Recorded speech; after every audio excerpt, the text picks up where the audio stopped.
북한이 어제 극초음속 고체연료 IRBM이라고 주장하는 미사일을 발사했습니다. 이에 대한 우리 군의 입장 설명 부탁드리고요. 이 IRBM 사거리가 3,000에서 5,500km 정도인데 괌까지 이론적으로 타격이 가능하잖아요. 현재 시점에서 이 미사일로 도발을 감행한 의도가 무엇으로 분석하는지 궁금합니다. 네, 합참에서 네, 설명하시겠습니다. 관련해서 합참에서 설명드리겠습니다.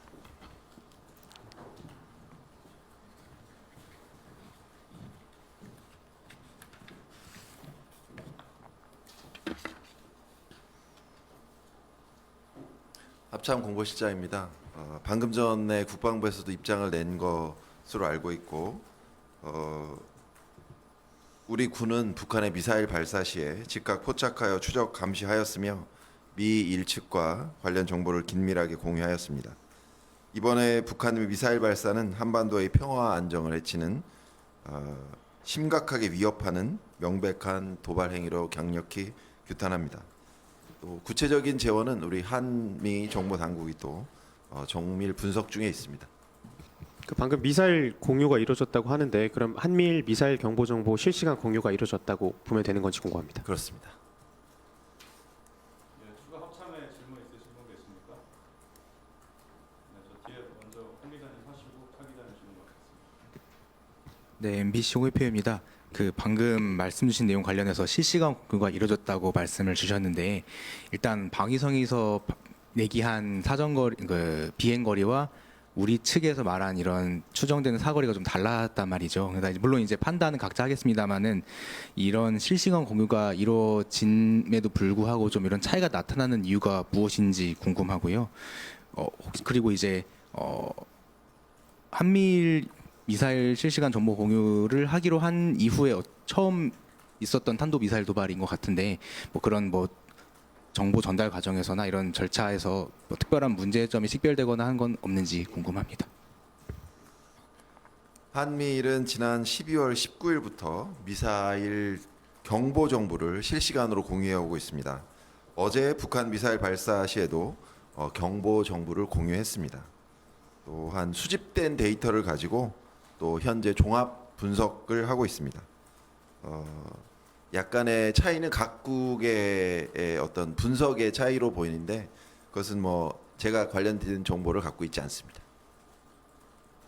미사일 경보 정보 실시간 경보 정보는 잘 공유가 되었고 현재까지 문제점 없는 것으로 알고 있습니다. 네, 저 TV조선 차정승입니다. 같은 질인데요. 그러니까 북한이 이제 극초음속 미사일이라고 주장을 했는데 좀 우리 군도 그럴 가능성이 있다고 보시는지 한번 설명을 해주시고요. 그러니까 분석 중인 내용을 설명해 달라는 게 아니라 이제 좀 극초음속으로도 볼 수 있는 근거를 좀 국민들께 좀 쉽게 설명을 해주셨으면 좋겠습니다. 말씀드렸다시피 종합 분석 중이고 어제 저희가 설명드린 내용 이외에 추가로 설명드릴 사항은 없습니다. 네, 박수창 기자님. 예, 세계일보 박수창 기자입니다. 지금 나왔던 질문의 연장선상인데 북한이 극초음속 미사일이라고 주장하는 미사일을 발사한 게 이번이 처음은 아니지 않습니까? 전임 정부 때나 이때도 한번 두어 차례 발사가 있었는데 그때하고 비교할 때 지금 북한이 오늘 쐈다고 주장하는 그 미사일이 대체로 지금까지 봤을 때 어느 정도의 차이점이 있는지 좀 궁금합니다. 약간 예를 들자면은 어떤 부분이 향상이 됐다, 어떤 부분은 좀 아니다 이런 거. 22년도에 쐈던 것은 액체 연료로 쐈던 것이고요. 이번은 북한이 고체를 쐈다고 주장하고 있으니까 그런 차이가 있겠죠. 그거는 북한의 발표만 봐도 좀 알 수 있는 부분인데 네. 혹시 그거 외에 탐지한 자료나 아니면은 아마 바로 실시간 정보 공유가 이루어졌다고 한 거 보면은 아마 발사 징후가 사전에 드러났을 것 같은데 왜냐면 사진만 봐도 그 징후가 사전에 드러날 수밖에 없는 구조거든요. 보니까 그렇다면은 이런저런 걸 확인해 봤을 때 2022년 발사하고는 약간 어느 정도 차이가 있을 것 같은데 좀 더 자세히 좀 말씀해 주셨으면 합니다. 북한의 발표처럼 그 극초음속 고체 연료를 활용한 극초음속이 처음이라면 이제 데이터가 이제 쌓여야 하는 것이고요. 아직 그 종합 분석 중이라서 설명드릴 사항이 많지는 않습니다. 예, 문화일보 정충신입니다. 그 이번에 발사한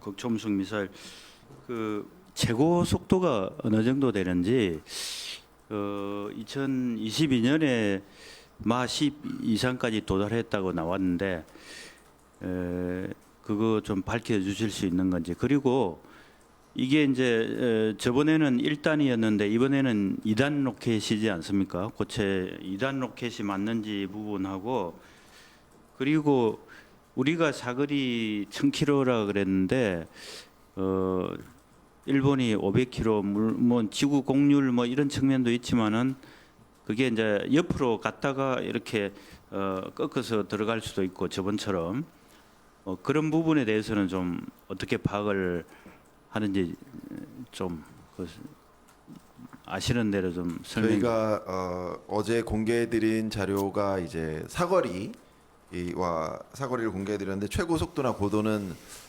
이유상으로 공개를 하지 않고 있습니다.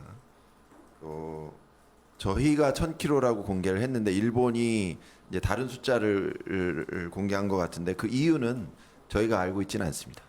관련된 경보 정보는 공유를 했고 그에 따른 분석은 종합적으로 다시 한번 이루어져야 하는 것입니다. 그 1000km는 직선 거리를 얘기하는 겁니까? 그렇습니다. 아니면 다음 건수를 받겠습니다. 조계장님. 아주경제 조재영입니다.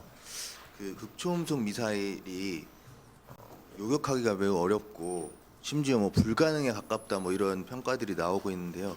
그 북한의 주장이 좀 사실이라면 뭐 이거 우리 군의 대응 수단이나 어떤 그런 것들이 좀 구체적으로 있는지 좀 궁금합니다. 한미 정보당국은 북한의 미사일 개발 동향을 추적하고 있고 이에 대응하기 위한 대비 태세를 갖추고 있다고 말씀드리겠습니다. 다음 건수를 받겠습니다.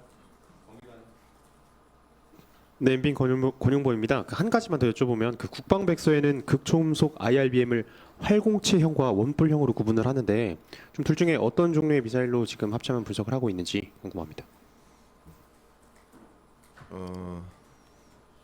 북한이 사진을 공개한 것으로 알고 있습니다만 우리 군 당국이 공식적으로 판단하는 게 어떤 건지 궁금합니다. 종합 분석 중입니다.